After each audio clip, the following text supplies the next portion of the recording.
Welcome, everyone, to In the Driver's Seat, the podcast for business owners who want to plan a successful exit. My name is Simon Zryd, and together with Steven Kohnke, we host this podcast together. We're both partners at Denver Business Coach, certified exit planning advisors, and certified value builders, bringing over a decade of experience to the table.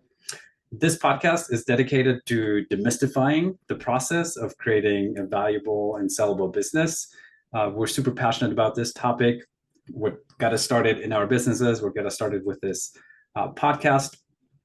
And we want to through these podcasts, we want to highlight the different challenges, the different strategies, options, et cetera, that business owners have and are or needing to consider when thinking about their business.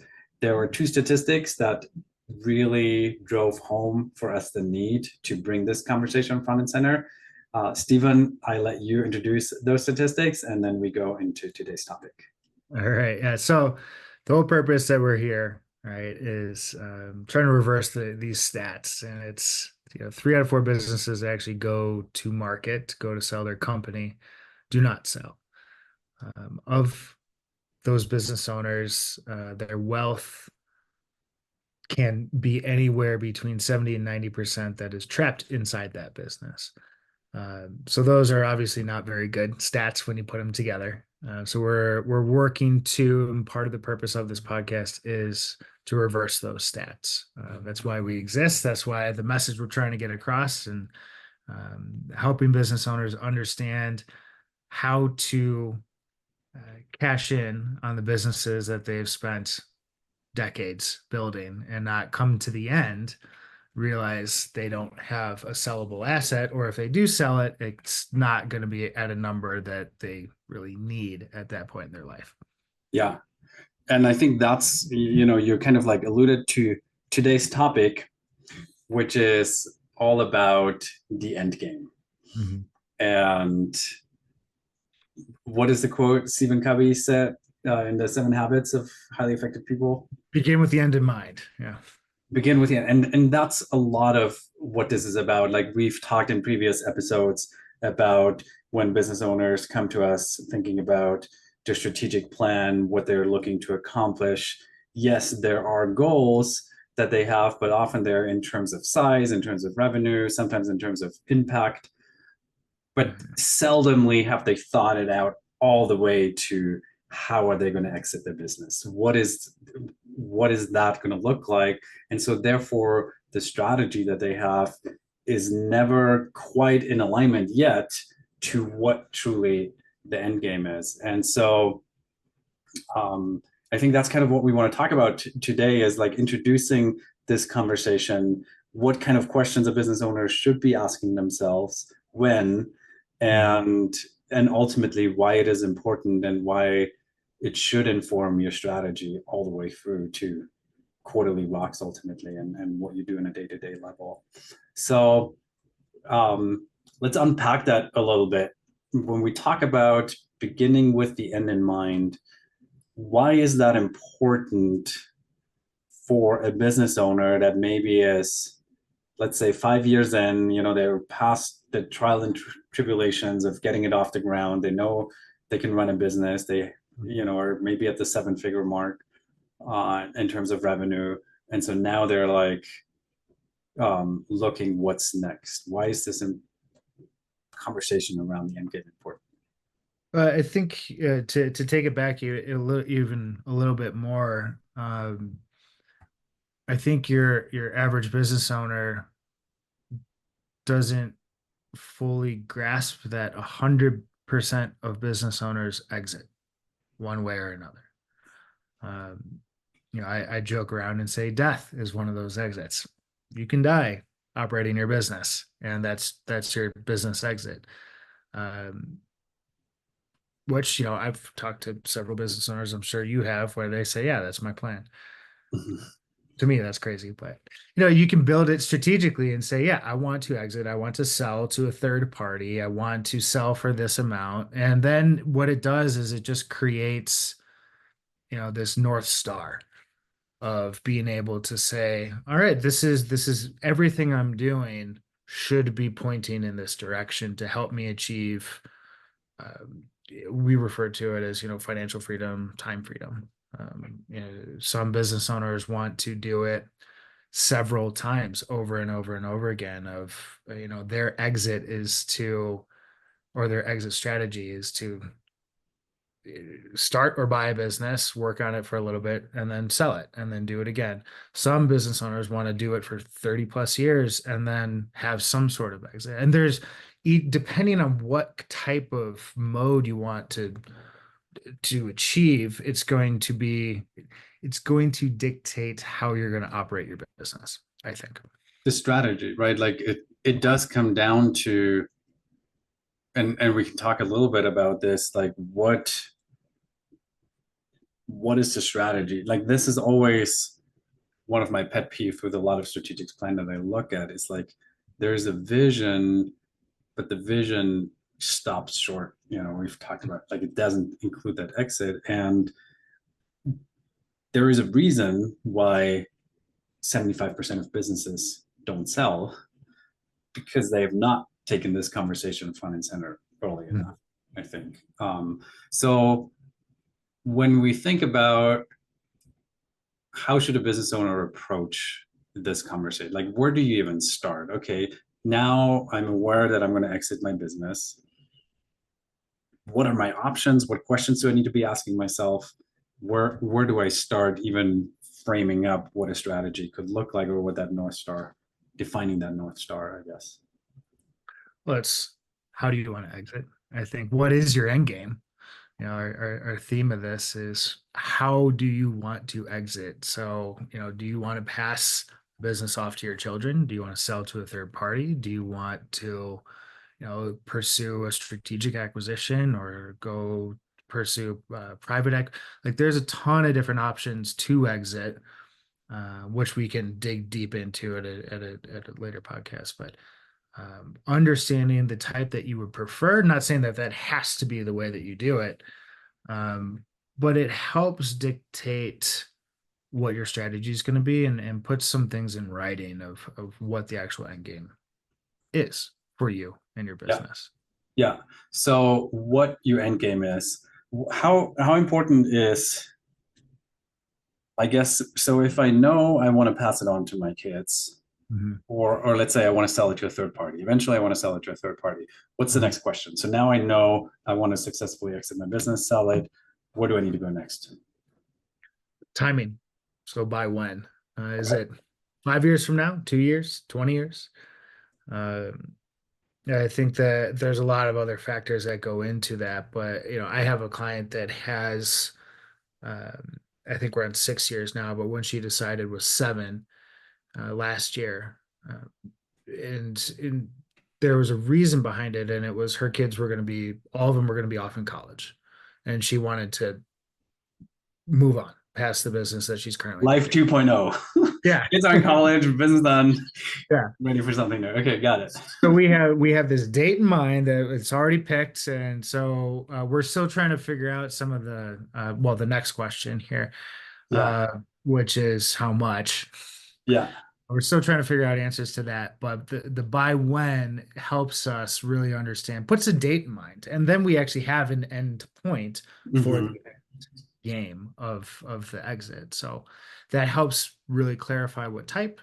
And if we're going back to this specific example, she wants to sell to a third party. So we know what we want to do and when we want to do it at this point. Yeah. And then obviously the third point, which you alluded to, is how much, right? Yeah. Like how much do you want to maybe not just sell your business, but even more specifically, how much money do you want to walk away with, which can be two completely different numbers if you take into the type of exit, taxes, etc., additional fees into account. So you kind of like define that endpoint by what type of an exit, by when, how much is left, how much money in your pocket, right? And then obviously the next step to really then dial in on the strategy is which piece? The last question is how close are you? How close are you?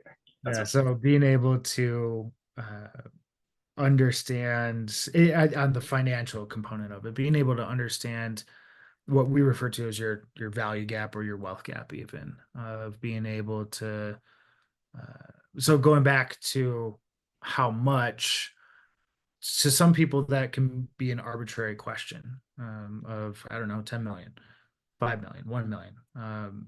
But to put more teeth behind it, part of what we do is talk to wealth advisors or financial advisors and really get the whole picture for the individual, for the family, for the business owner of, okay, great, we might have a number that sounds good. Mhm.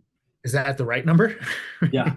Yeah. uh, and then that helps us also put into perspective timing and timeline and stuff like that. So, it's not as simple as saying, I want to sell for 10 million. It's, I want to make that, um, I want to be able to make that or close that gap, right? I like the point that you made in terms of really dialing in that number with a wealth advisor, because it can be arbitrary, right? And it's great to have a goal, but Mhm. it's also important, and I think a lot of business owners at that stage understand everything you do comes with an opportunity cost, right? Like depending on how far that gap is, then you really have to say, okay, what's the strategy to get there? How much money is it going to cost? How much time? How much energy? What changes do we need to make? And am I really up for it? It's easier to kind of like unlock that energy that you need to bring and justify the effort that's going to be required if it is actually grounded in, this is why I need this number, this is why I want this number, versus it's just an arbitrary number. You can never like unlock like that discretionary effort that's needed. And I think one of the analogies, that we sometimes use is like, are you in running, right? Are you just jogging, or are you training for something?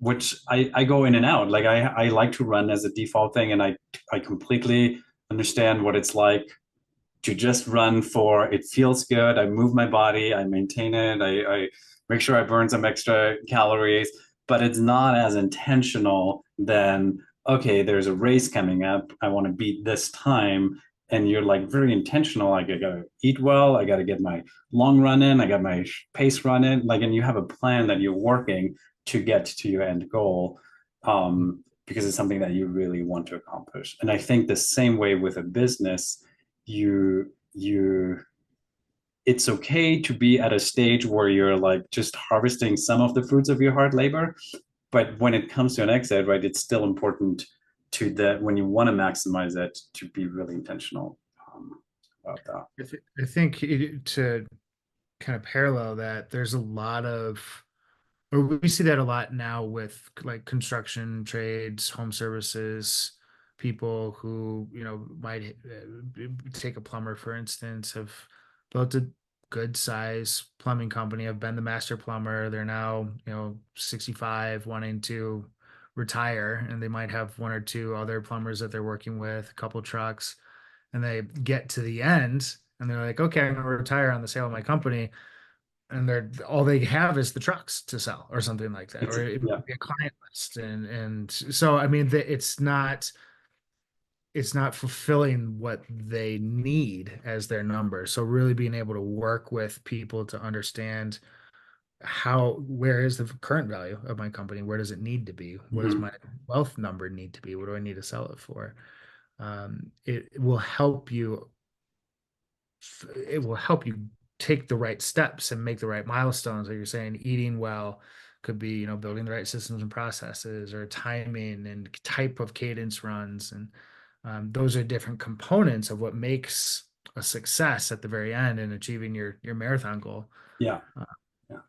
but being able to understand with enough time what it takes, I think, is part of the key part of this conversation. Yeah. And I think that's what we do with our clients, like early on. Like if you're, in that 10 or less year timeline, absolutely you want to know where your current value, what is the gap, because that defines everything. And I think one other thing is, as you were talking there, this is a conversation as a business owner that I would say doesn't have to be like front and center with your with your team necessarily. Like that's a private conversation, right? At Yeah, least for a good chunk of the journey. Is it's not like you have to have it front and center to all your employees. We want to sell by X date, but right. for yourself, you want to be clear, and you're the one that's actually approving and setting the strategy often. And so you always want to have that very clear lens, because otherwise you might you might put your efforts into areas that are not conducive to what you're actually work. Is there maybe just like one example? I don't want to just be like hypothetical. Like what would be like one example where you're like, okay, I want to sell to a third party, and that's my clear goal versus maybe passing it on to the family member, or strategic buyer versus financial. Let's just give one example where a strategy or a defined end goal could in the strategy. If you have a defined end goal, it could result in a different strategy depending on what I that was, looks like. yeah, and I think maybe the easiest comparison, we can kind of go from there, is if you are planning on selling to a financial buyer, which is could be a couple different options under that umbrella, versus a strategic buyer, and just saying third party owner operator versus a larger company who wants something that you have, that your business has, right? And how I talk about what we do is we're always preparing a business for a financial buyer. And there's reasons for that. And I think the biggest one being, uh, if you only prepare your business for a strategic buyer, you're cutting out a lot of the financial buyer market, because financial buyers looking for a return on money and they want an asset. So if they don't want a job, they don't want to work in it, they want a return on their money. So they want systems and processes, they want people, they want proven methodologies, they want proven marketing and sale. Like they want all of that. That's what they're looking for. They want something they can take and scale and get a return on their money. Strategic buyers don't necessarily care about that. It's great if you have that, and then you also have some other asset within the business that they're like, yes, I want that. That could be geographical location. That could be a piece of technology that you developed. That could be a number of other things that your business has. But if you're only um, building your company for a strategic buyer, I feel like that's a really risky choice. Potential And higher rewards, yeah, also higher risk. It's kind of like you're investing in or you're betting on one stock versus an mhm, index fund, right? That you're like, okay, you right, have so I guess so okay, and obviously then if you're betting on one particular aspect, whether that's your widget or your piece of technology, you're obviously going to spend a lot of energy investing into making that the best possible tool that then someone else can purchase with the benefit of they have their own customer base or whatever their strategic reason is for buying it, but they can leverage it much more than if it was a standalone. Someone would just buy it standalone as a financial buyer trying to run that business, right? yeah. And a strategic acquisition could uh, be to take like marketing agencies, for instance. They um, develop websites, they do all these other things, but one thing they don't do is produce video. They always hire that out. So an agency can go to a video production company and say, I will pay, 6x when your actual value is 4, but they are buying the whole company. So if you have the systems and processes and the people, that's actually a good thing because they don't have that branch at all. But I think this is happening in like benefits and insurance recently, is they're just buying up different individual bigger companies are buying up smaller ones, and they're just assimilating into the big pool Yeah, and the people in the systems, and that didn't really they don't matter. need that. They just want They the don't need book of business or whatever the it. asset is. Yeah, Yeah. Mhm. exactly. But you're again you're limiting your buyer pool in that Yeah. regard. Yeah. Yeah. So that could be a strategic decision that drives your strategy for years if you're looking to really position it high gamble for a Mhm. strategic buyer, or you're like want to play it safe but maybe a little lower valuation but a larger buyer pool is more attractive to more business owners. more attractive. Yeah, Yeah, definitely. yeah. Okay, so that I think we just wanted to tie it together a little bit in terms of why it is important, what your end goal is, and then I think also, if you bring in other options like turning it over to a family Mhm. member, what's their qualification, like how do you need to think about who's going to take over that business, and therefore how do you need to position a leadership team, a management team, or like what skill set is your next generation going to bring to the table, and what needs to be in place, and as we know, that can take years to set up. Yeah, yeah. Okay, so Yeah. this is helpful. I was gonna say, I forget what the exact statistics are, but we can look them up from EPI. But it's something around like 60% or maybe just under 60% of businesses transfer successfully to the second generation, and then it drops to like 30% for the third generation of Okay. business or two. So there's a lot of component, a lot of very specific, like family-oriented pieces that go into like a generational transfer of a company, and they still have to buy the business. So Yeah, it creates a whole different dynamic of strategy and yeah, complexity as well yeah, for those. So if you do want to go that route, the sooner you know, the better. yeah, yeah. All right, good. Okay, so main takeaways. What is your end game? When you want to do it? How much do you want to walk away with? What is your gap? And then tie that all together in terms of let that inform you in your strategic planning. Therefore, what do you need to work on in your business Today. Yeah. today? Yeah. Okay, Stephen. Anything else you want to add? I think we covered it all. I mean, those are if the one thing if anyone listening here can take away is get your answers to those questions, and it should be able to set you off on a really good path in building your strategy and your actions and creating a really good North Star. Yeah. All right. Good. With that, to our listeners, thank you for tuning in. Again, great episode, Stephen, and always enjoy talking with you. And next week, we might zoom into possible different scenarios for exit, and kind of like the pros and cons of the deeper dive into those conversations. So again, thank you to our listeners for joining us for In the Driver's Seat, and we look forward to be with you next week. Thank you. Thank you.